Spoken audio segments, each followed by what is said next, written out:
pernah diucapkannya, Taeyong sama sekali tak menyerah. Dia terus-menerus datang ke tempat Ian setiap hari dan melakukan apa saja agar Ian kembali melihat ke arahnya. Sedangkan Ian dia merasa lelah melihat Taeyong yang setiap hari datang ke tempatnya walaupun tak diizinkan masuk. Taeyong tetap menunggu di luar. Jika tak sanggup lagi, maka pria itu akan meletakkan jejak peninggalan di depan pintu seperti belanjaan dan makanan hasil buatannya sendiri di kartu namanya romantis.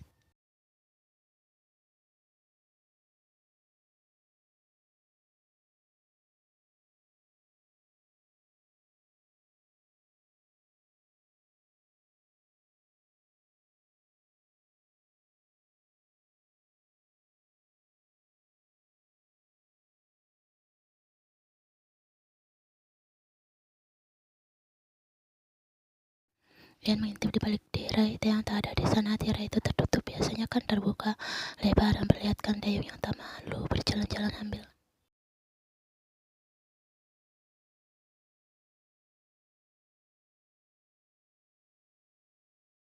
Ian menutupi kembali tirai kamarnya yang membuka ponsel saat melihat ada pesan yang masuk dari Jackson. Sebentar lagi ada pemotretan. Ian menghela nafas dan berbaring di ranjang. Dia merasa sangat malas keluar hari ini, namun itu sudah menjadi tuntutan pekerjaannya.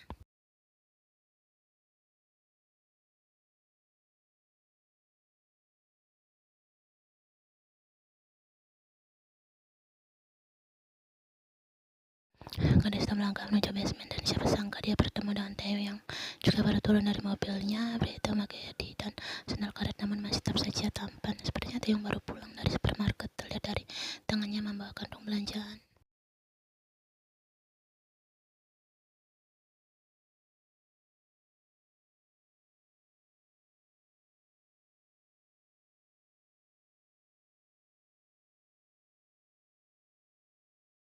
Kawilah sebaiknya pulang dan masak makan siang. Belanjaan sangat banyak, ucap Ian sambil membuka pintu mobilnya. Namun memang dasarnya Taeyong keras kepala. Dari tidak mendengar ucapan Ian. Aku tetap mau ikut penasaran saja. Boleh ya, aku tidak mengganggumu kok.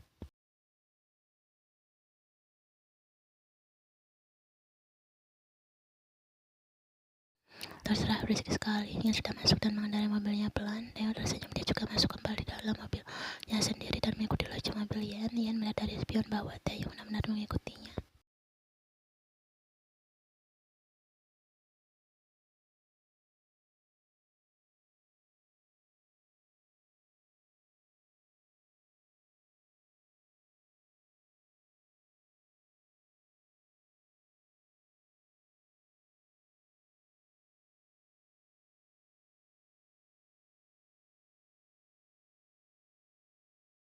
Hasil ternyata kau tak menyerah, Kim Taeyong. Ian menaikkan kecepatannya menjadi maksimum dan menyalip beberapa mobil di sekitarnya. Dia tersenyum saat melihat mobil Taeyong tak ada lagi, namun senyumnya sirna seketika saat melihat bahwa mobil Taeyong masih ada. Ian sibuk memandang spion sampai dia tidak terlalu fokus ke depan.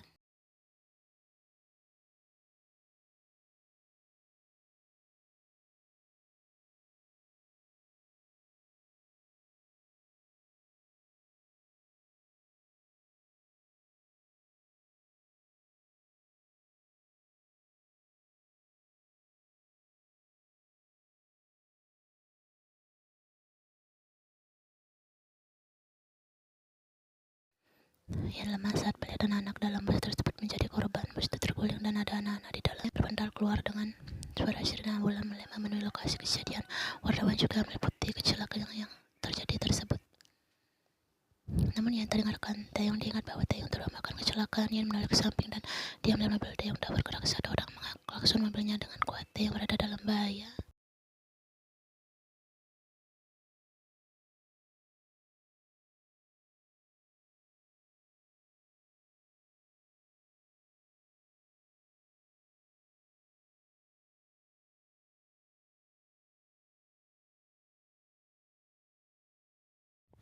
Taeyong meringkuk di dalam mobil. Dia merasa rongga dadanya sesak dan sekujur tubuhnya lemas dipenuhi keringat dingin. Taeyong tak bisa melihat kecelakaan yang terjadi di depannya. Dia merasa kepalanya sakit dan ingin berteriak histeris sekarang juga.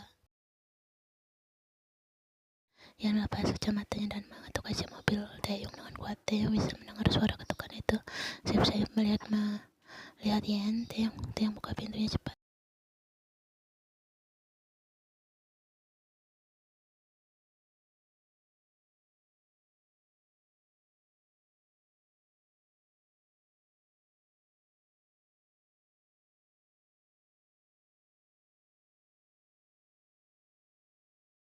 pejamkan matamu, kita akan pergi dari sini sekarang. Dia meringkuk dan memejamkan matanya. Pasukan udara yang kian menipis, keringat dingin semakin membasahi pelipisnya. Ia memakai seatbelt dan menanyakan mobil Taeyong dan mulai menyetirnya. Dia memutar balik ke arah mobil ke sisi kiri dan menajam gas meninggalkan tempat itu secepatnya. Sebelah tangannya menggenggam tangan Taeyong dengan erat.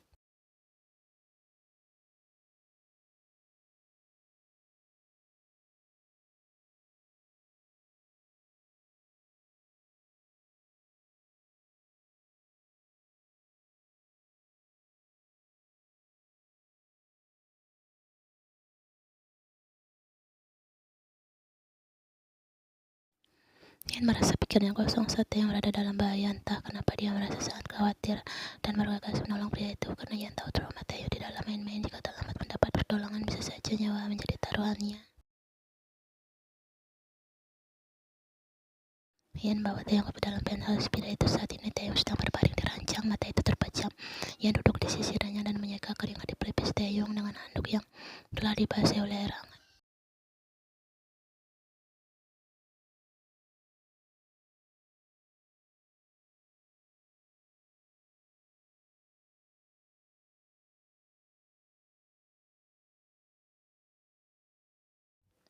Ian perhatikan wajah tampan itu. Pelan tangannya terulur menyentuh rambut hitam Taeyong. Kejadian hari ini terjadi tanpa diduga. Bahkan Ian membatalkan jadwalnya. Jackson terus menelpon. Ya barusan pria itu marah-marah karena Ian tidak datang dan hasil pemotretan ditunda. Ian lebih mementingkan keadaan Taeyong sekarang. Pria itu tidak terlihat baik-baik saja.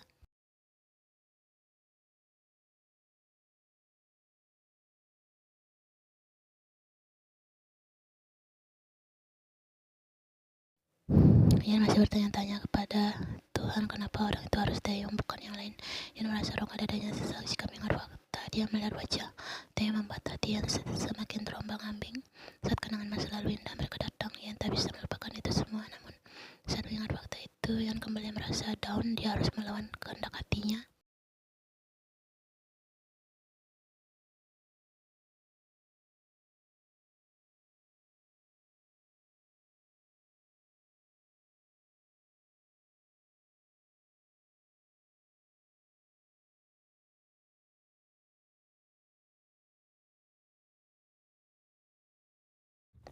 Sejak awal mereka memang berada di dalam fase yang salah dan tidak bisa diperbaiki.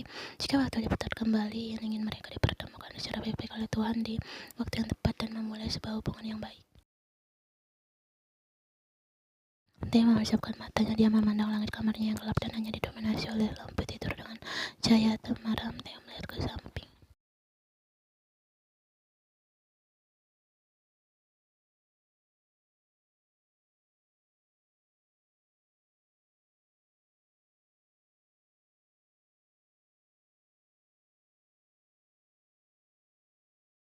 Ucapan Taeyong membuat Ian menggeliat dan membuka hatinya perlahan. Ian kemudian menatap ke arah Taeyong. Pria itu ternyata sudah sadar. Buru-buru Ian mengubah posisinya menjadi duduk dan merapikan rambut.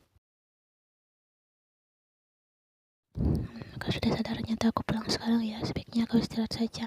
Tapi Ian sambil mengambil tasnya dengan terburu-buru. Takut dan kecewa terlihat di wajah Taeyong yang sudah bersiap berdiri untuk pergi. Namun dia merasakan Taeyong menyentuh pergelangan tangannya membuat langkah Ian terhenti.